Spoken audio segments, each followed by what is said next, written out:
네, 이번 코너는 취재 파일입니다. 관심사가 큰 경제 이슈를 하나 골라 심층적으로 파헤쳐봅니다. 네, 도널드 트럼프 미국 대통령 당선이 뒤 캐나다와 그린란드 그리고 파나마 운하를 병합하고 싶다는 야망을 숨김없이 드러냈습니다. 타 국가에 대한 개입을 최소화하는 고립주의에서 과연 팽창주의로의 정책 전환일지, 또 영토 확장 관련 발언을 쏟아내는 속내는 무엇일지 배경률 서강대 교수 모시고 자세한 이야기 나눠보겠습니다. 네, 교수님 어서 오십시오. 네, 안녕하세요. 네, 먼저 트럼프 1기 때를 이렇게 돌이켜 보면 이제 트럼프가 그때도 미국 우선주의를 내세우긴 했었는데, 그럼 그때도 뭐 사실상 미국이 고립주의였다 이렇게 볼 수 있는 겁니까? 고립주의보다는 이제 팽창주의를 더 신경을 써야 되고요. 그러니까 미국이 어떻게 하면 더 넓은 땅을 차지하고 미국 우선권을 갖겠는가에 대한 얘기입니다. 네. 그래서 제가 생각할 때는 그 미국의 역사를 좀 알 필요가 있는데, 네.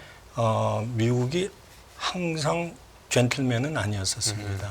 젠틀한 국가는 아니었고 팽창주의와 또 세계 중심이 되는 경찰 국가로 자리매김도 하고 네. 여러 차례 왔다 갔다를 했는데, 팽창주의의 첫 번째 대통령이 아마 토마스 제퍼슨 3대 대통령이고 뭐 5대 대통령이 먼로, 11대 대통령, 네. 포크, 포드 뭐 이런 사람들이 네네. 전부 다 팽창주의를 팽창주의를 주로 주장을 했죠. 네. 그 다음에 25대 대통령인 맥켄리 대통령이 팽창주의를 트럼프 대통령 이전에 했던 사람인데, 네. 트럼프 대통령을 이해하려고 그러면은 제가 생각할 때는 맥켄리 대통령을 먼저 이해를 해야 됩니다. 그래서 맥켄리 대통령에 대해서 훨씬 더 많이 연구를 할 필요가 있고요. 우리나라에서는. 네. 또 트럼프 대통령이 읽은 책들을 한번 리뷰할 필요가 있어요. 네, 어떤 책들을? 그러니까 그 사람 뭐 예를 들어서 손자병법 같은 경우에는 머리맡에 두고 잔다고 할 정도로 굉장히 손자병법에 빠져 있고, 네.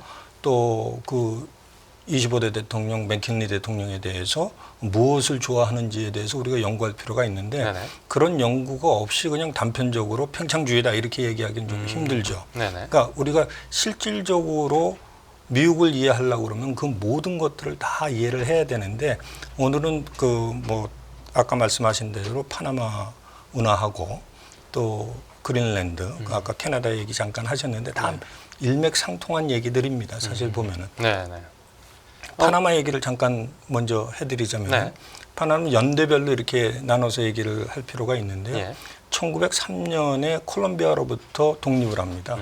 그 독립을 할 때 미국이 상당히 많이 도와주죠. 그래서 파나마가 있기까지는 미국이 없이는 거의 불가능했다라는 생각을 하시면 되고요. 네. 그 다음에 이제 여러분들이 신경 쓰셔야 되는 게 1904년부터 1914년까지 그때가 누구 시대 때냐면은, 우리가 알고 있는 대통령은 루즈벨트 하면 프랭클린 D 루즈벨트 32대 대통령을 얘기하는데, 네. 26대 대통령인 티오도로 루즈벨트라는 대통령이 있었습니다. 예.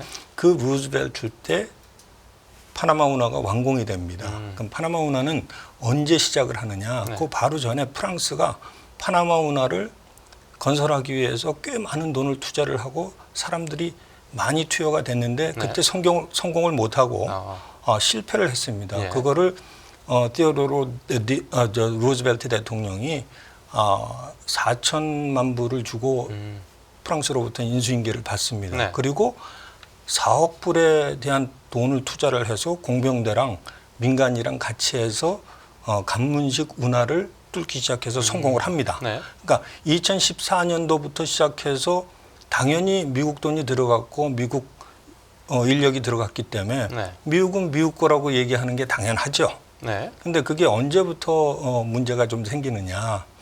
1960년도에 그 민족주의 예를 들어서 뭐 이런 것들입니다. 민족 해방 운동 뭐 이런 것들이 파나마에도 같이 이제 그 운동이 번지면서, 네. 1977년도에 그 지미 카터 대통령이 파나마랑 협정을 맺습니다. 네. 그 협정을 맺는 게 1999년 12월 31일까지 파나마 운영권을 파나마 정부에다 다 주겠다. 그 전까지는 미국 거였죠. 네. 그리고 미국이 이익을 다 투자도 했는데. 다 했었고요. 그렇죠. 네. 근데 그게 이제 팽창주의가 아닌 이제 젠틀맨십을 따진다면은 지금 트럼프가 얘기하는 거는 팽창주의이기 때문에 거기랑 이제 맞지는 않고 네. 왜 그때 우리가 그랬을까 하는 게 미국 국민들의 정서입니다. 사실 보면. 그래서 미국 국민들도 이제 나눠질 수는 있는데 이게 뭐 그렇게까지 우리가 가져와야 되느냐 하는 분들도 좀 계시고 네네. 아니다. 그 우리 돈 들여서 우리가 애초부터 있었는데 그거에 점화를 한 게 누구냐 하면은 발보아 항과 크리스토퍼 항을 갖고 1대1로를 한 중국이 자극을 했다라고 보면 됩니다. 그래서 동쪽과 서쪽에 항구를 홍콩 회사가 차지하고 있는데 그 홍콩 회사는 사실 중국 회사라고 보시면 되고요. 네네. 저 파나마 운하의 동쪽과 서쪽의 항을 전부 다 중국이 컨트롤하고 있다 그러면 미국으로서는 상당히 불편한 거죠. 그렇죠. 지금부터 얘기하는 것들은 거의 다 중국으로부터 일어나는 일들입니다. 그러니까 뭐냐 하면은 트럼프 대통령이 중국에 대해서는 굉장히 네거티브하게 생각하고 어떻게 해서든지 손을 봐야 되겠다는 생각을 하고 있지 않습니까? 네. 근데 모든 물동량을 전부 다 중국이 알고 있고 특히 함대가 지나갈 때 그들이 안다는 거는 미국으로서는 굉장히 불편할 수가 있죠. 그러니까 이제는 이건 내놓을 필요가 있다. 아니면은 우리 통제권 하에 둘 필요가 있다라고 하는 게 지금 미국의 입장이라고 생각하시면 됩니다. 이 지금 트럼프가 행정부가 이 팽창주의를 본격화한다라고 하면 이게 지금 군사비 지출로 결국 이어지게 되고 결국은 미국 정부가 이제 국가 부채를 늘릴 수밖에 없는데 그럼 장기적으로 봤을 때는 미국 경제는 부정적인 걸로 봐야 되지 않겠습니까? 아니죠. 전체적으로 놓고 봤을 때는 미국 경제는 플러스가 된다라고 봅니다. 그러니까 문화의 사용에 대해서 사용에 대해서도 이제 그렇죠. 그 여러 가지 경제적으로 도움이 되기 때문에도 그렇고 제일 중요한 거는 중국이 미국의 물동량을 보고 있다는 거에 대해서 불편함을 느낄 겁니다. 네. 그리고 이제 다시 아까 그린랜드 얘기를 잠깐 하셨기 때문에 그린랜드로 넘어간다 그러면은 그린랜드는 숫자적으로 이제 연도별로 놓고 보면 986년에 그 이누이트족이 살던 지역이었는데 이누이트족은 뭐 이글루족, 뭐 아이누족 이런 사람들과 거의 비슷합니다. 추운 동토에서 뭐 삿포로나 뭐 아니면 알래스카나 아니면 뭐 아메리칸 인디안도 그 같은 혈통이라고 이제 아시안계 혈통이라고 보면 되는데 가서 보시게 되면은 이누이트족도 거의 동양계입니다. 얼굴이. 그래서 거기에 굉장히 꽤 오래 전에 살았습니다. 기원전 2,500년 전부터 살았는데 그럼 지금부터 따지고 보면 한 4,500년 전부터 살았는데 986년에 노르드족이 그러니까 노르웨이 노르드족들이 내려와서 여기 굉장히 좋은 땅이 있는데 너희들 좀 같이 가서 살지 않겠니? 해서 그 푸른 초장 아주 그린랜드가 있다. 그래서 그린랜드라고 명명을 짓게 됐다라고 생각하시면 되고요. 그 그린랜드가 13세기, 14세기에 와서 노르웨이와 덴마크가 같이 왕국을 건설해서 이제 컨트롤하게 됩니다. 근데 14세기에 와서 완전히 노르드족들이 멸망을 해요. 어떻게 멸망해? 추위에 견디질 못해서 다 죽습니다. 그래서 그 노르드족들이 떠나고 난 그 자리를 이누이트족이 계속적으로 살고 있었던 데죠. 그거를 이제 1721년에 덴마크와 노르웨이가 왕국을 건설하면서 우리가 이제 앞으로 컨트롤할 테니까 우리의 영향권 안에 들어간다라고 얘기를 했는데 나폴레옹이 이제 나타나서 스웨덴이 노르웨이를 함락하게 됩니다. 나폴레옹이 1804년부터 14년까지 이제 즉위를 한다라고 보면은 그 사이에 이제 스웨덴과 덴마크의 전쟁이 있어서 스웨덴이 이김으로써 아마 그 나폴레옹이 전부 다 노르웨이를 스웨덴으로 넘기는데 그러고 나서 다시 독립을 하게 되는 게 1905년입니다. 1905년에 스웨덴으로부터 노르웨이가 선거에 의해서 이제 다시 독립을 하고 나니까 그린랜드가 원래 우리가 노르드족들이 살던 데인데 이거 우리가 다시 찾아야 되겠다는 생각이 들죠. 그래서 노르웨이와 덴마크가 한 차례 분쟁 아닌 그 다툼이 있습니다. 네. 그래서 국제 법으로 그 문제를 해결하는데 1933년도에 국제법에 의해서 덴마크령으로 판정을 받아서 덴마크령이 지금까지 되는 겁니다.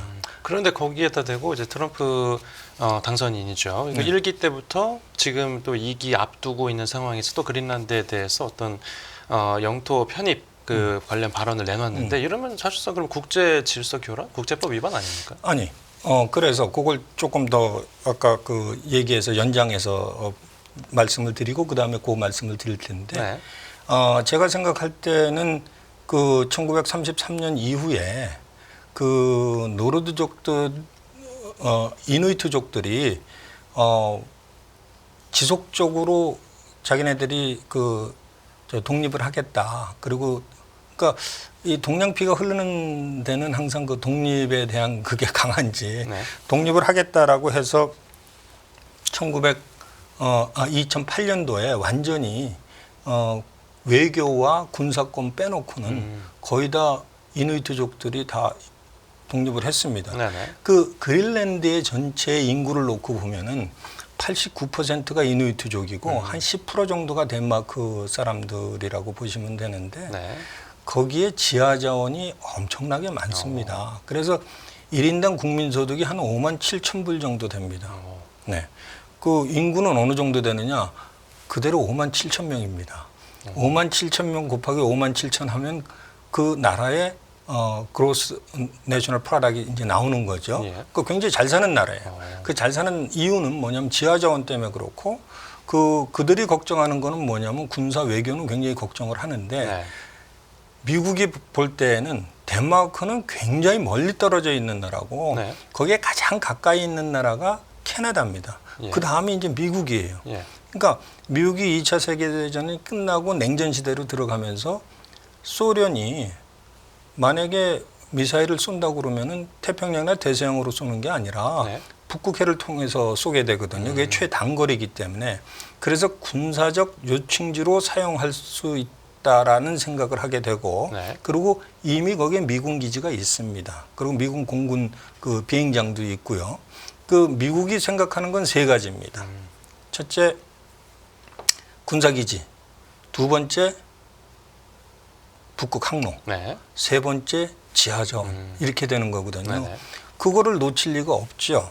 그래서 제일 가까운, 아까 트리더 총리 같은 경우에 너희들 뭐 관세 뭐 이렇게 얘기하니까 그거 25% 내가 매길 거고 51번째 저 주로 들어오는 게 어떻겠어 하는 게 전부 일맥상통하다고 저는 봅니다. 네. 그러니까 캐나다도 미국의 영령권 안에 있으면은 당연히 그린란드도 미국의 영령권 안에 있다라고 보는 게 트럼프 입장에서는 더 맞지 않을까 하는 생각을 하는 거죠. 네. 그래서 제가 생각할 때는 미국이 그냥 얘기하는 것이 아니라 그 세 가지를 가지고 덴마크로부터 사겠다는 것보다는 덴마크로부터 떨어뜨리게 해서 이누이트족이 인디펜던트하게 하고 너희들 국방과 외교는 우리가 봐줄게 하는 것들이 아마 미국이 원하는 진짜의 속내가 아닐까. 그래서 저는 이런 생각을 해봅니다. 이 중요한 시기에 우리도 빨리 거기에 편승을 해서 무엇을 할 것인가를 볼 필요가 있는데 첫째, 그 남극해 같은 경우에는요. 네. 공동으로 되어 있으면 모든 나라가 다 같이 쓰게. 그래서 남극 기지가 있는 것도 그렇고요. 네네. 그린란드도 그렇게 다 나눌 가능성도 커요. 그러면은 그린란드 같은 경우에 우리가 가서 살기 굉장히 적합한 파트너가 될 수 있어요. 미국 같은 경우에. 왜냐하면은 우리는 그 얼마 전에 전주에 뭐 영하 12도까지 내려갔는데 그 누크라는 저기 수도는 그 그린란드의 수도는 사실 영하 11도밖에 안 됐습니다. 거기 난류가 흐르기 때문에 그렇게 춥지 않아요. 그래서 그린란드라는 게 그쪽을 보면 그린란드가 되는 거죠. 네, 교수님. 네. 오늘은 시간 관계상 아쉽지만 여기서 마무리하고 다음 주에 이어서 듣겠습니다. 네. 감사합니다. 네, 오늘 취재 파일 여기서 마무리하고 교수님 잘 들었습니다. 네, 감사합니다.